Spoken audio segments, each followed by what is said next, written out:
Welcome, everybody. Welcome to the first Steam Talk number one.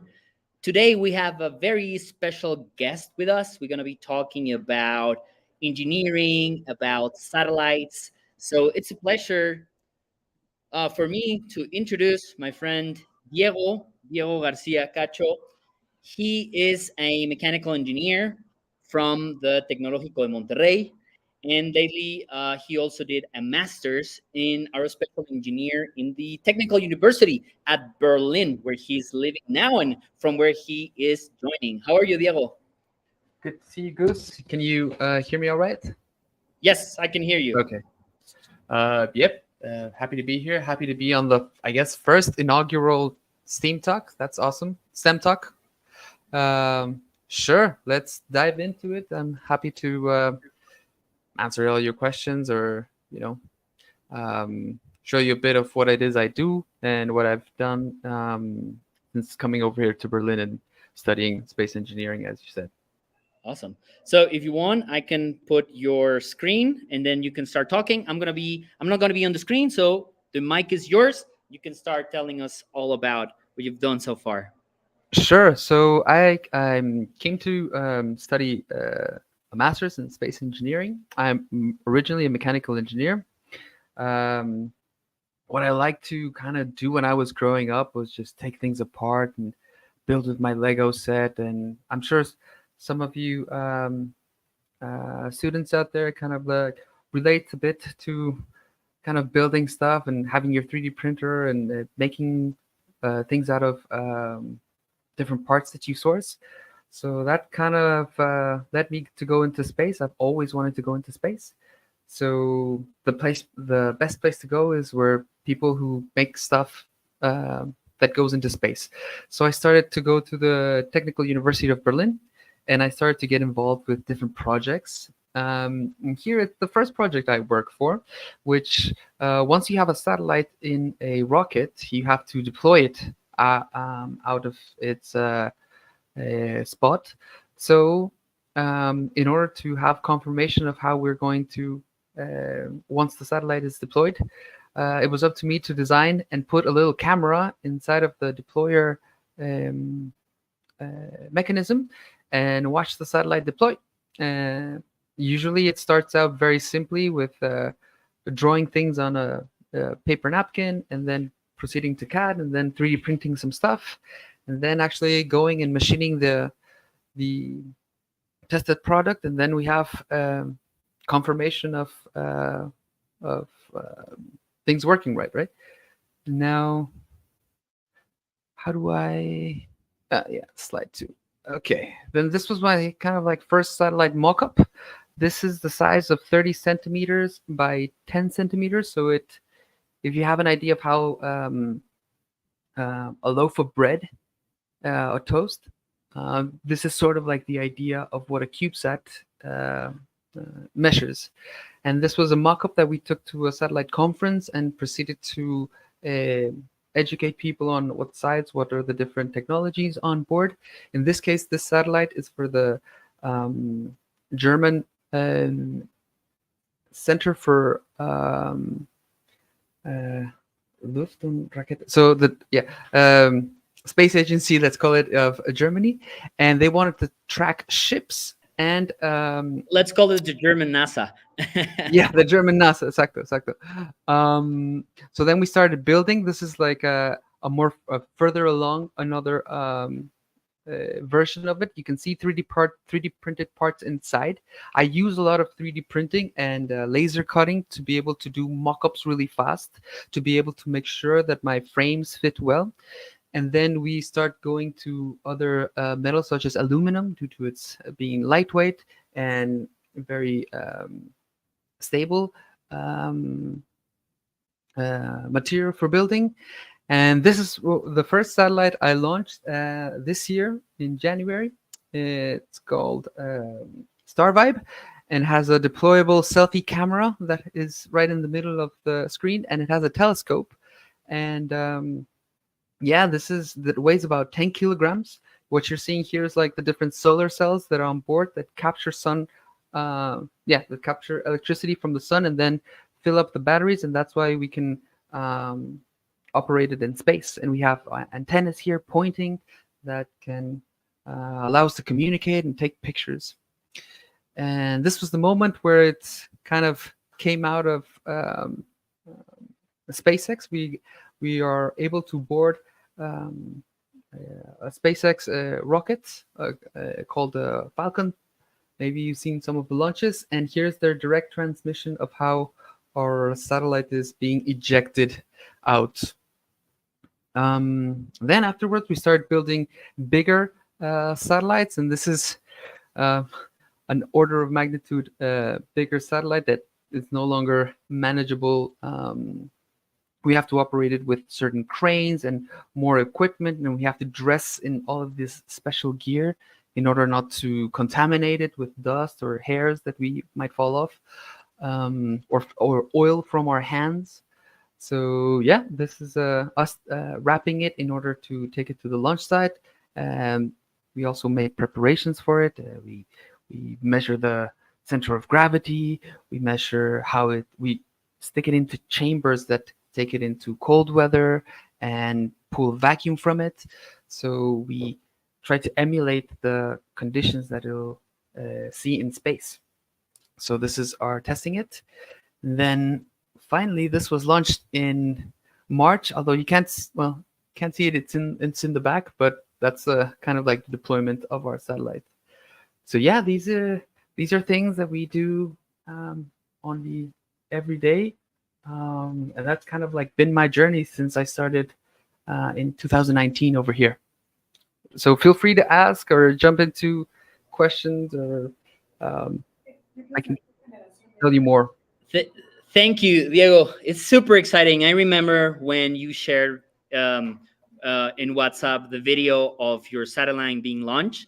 I think there are a few things in life that people can experience that are as satisfying as launching something into space.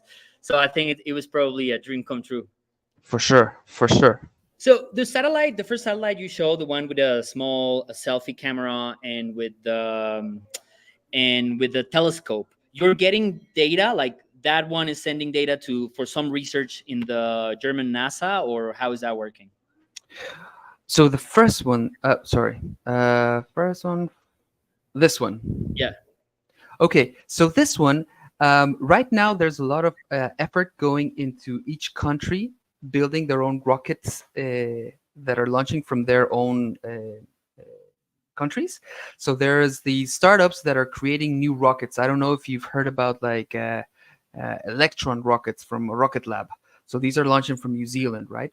And here in Germany, there's two companies. One is Rocket Factory Augsburg and ISAR, and they are launching rockets next year. This one is set to launch in ISAR, so it hasn't launched yet. However, this one, Starvibe, launched in January, and yeah, we immediately upon having confirmation of deployment, and we have switches that turn on the satellite. We start communicating. This is done by radio communication, and we start getting telemetry from the satellite. We check how the battery voltage is. So if you're looking into robotics, this is something that it's common for us. We want to check battery voltages. We want to check current that's not being drawn from the batteries too much. We want to check that we have current coming from the solar cells, so we know that the everything's functioning all right. Then we want to trigger different deployments. So the little boom is going to deploy. Then we want to as you take pictures with your Raspberry cam, with your Raspberry, we send a script that takes a picture. We store it in memory, and then we send it out through different UHF or S-band as the communication antennas we have. Same kind of principle that you do with wireless communication. This is just on a bigger level. Yeah. Just some questions. Somebody is saying in the comments that is super exciting. They're congratulating you. And one question: what generation are you from ASF? Wow. Okay. So let's date me. So You I graduated 2000. in 2004. 2004. All right. Yes. All right. Another question from here? No? Well, I have another question. When you were in middle school, did you imagine that you were going to be launching satellites? And what was your Never. favorite subject in that time? Never. Oh, never. So in the one of the subjects I remember from middle school is biology, and we were studying the voyage of the Mimi or something like this, which is kind of like these people that go on a boat in the middle of the ocean and they struggle a lot. I remember that course. The building was kind of new, so we were happy The to be in the current new middle building. school building was new. Yeah. Um, yeah, no, can't even remember like the courses we took in. I remember the guy, the Model UN was the big thing happening. Yeah, of course. It was a little bit, I think, still in middle school, it was a bit too um, overall or general. We didn't have clubs. Only thing you had after it was afternoon activities, and I played American football. But then in high school, I started going for chemistry, physics, but I also did a lot of art projects, photography. So the thing I like about being able to determine your own curriculum was to go from a very creative class to a very scientific class, and then go back to a creative class. And I really enjoyed that. Or have literature, and then going into the different yes, like creative, scientific. Because for me, it's never been like, oh, I go to It's a mix, sciences and right? just exact. It's Yeah. always a mix. So arts, and then you can also do science, I think. Last question. What would you, if you had to give an advice to our middle schoolers that are here, what should they do? What would be your advice to our middle schoolers that are interested in science and STEAM topics? What would be your advice if you would give them a piece of advice? Oh, have fun. Like I know it's kind of general, but go to if you're interested in making things, go to a maker fair. Go to meet people that are doing fun things. When I went to Maker Faire, uh, I saw different creative people making all kinds of projects that weren't necessarily academic or um, institutional or were very serious. They were about making the fastest rate of bubble machines that you can find. It was about making robots that did silly things. Later in life, you don't have that much opportunity to do that, and I, it teaches you all or make a little combat sumo wrestling robot. Make things. That's the best thing. Don't sit around and wait for a project to get assigned to you. Go and make an ice crusher or join a robotics team and see what they can the ¿cómo se llama? The F There's one like a formula thing Formula, in yeah, there's schools. Formula One, and there are different.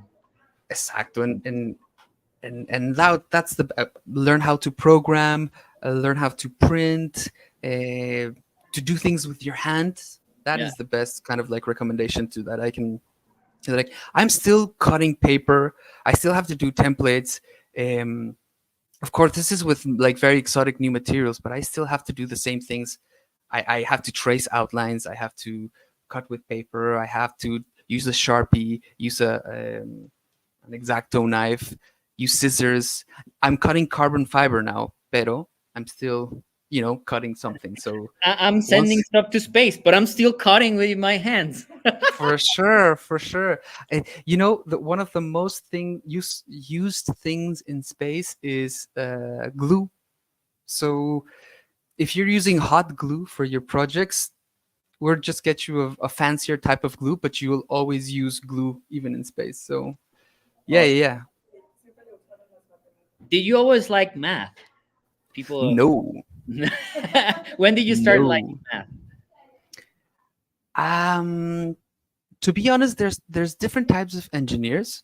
Some are very math is very intuitive to them. They can see and multiply in matrices, and they can derive things that are very easy for them. For me, I kind of like feel engineering. So I bend, I break, You have to I build stuff. stretch. Exacto. So for me, but the requirement in order to go to university was math. I struggled a lot, but then when I learned about complicated math and having softwares that you can use that are much better at calculating things, trust me, as an engineer, I never calculate things because I might be wrong. It's much easier to rely on a computer that will give you precision each time, every time. But I have to know what to tell it to do. So math, even though I was not good at math, even though I had to take it, never was a problem about it. Yeah, Awesome. Diego, thank you very much. I know you have to go to sleep. You have probably a lot to do. So thank you very much for being and being part of this project. If you know other alumni that are also into STEM fields, uh, tell them, please contact them so they can also be in the show. And if there's any more questions from our students, I'll let you know. Thank you very much. for sure. Yeah, no problem. Thanks for inviting me, Mr. Goose, and good luck with all the makerspace projects you got going on, and happy birthday. Thank you. Bye bye. All right, take care, man.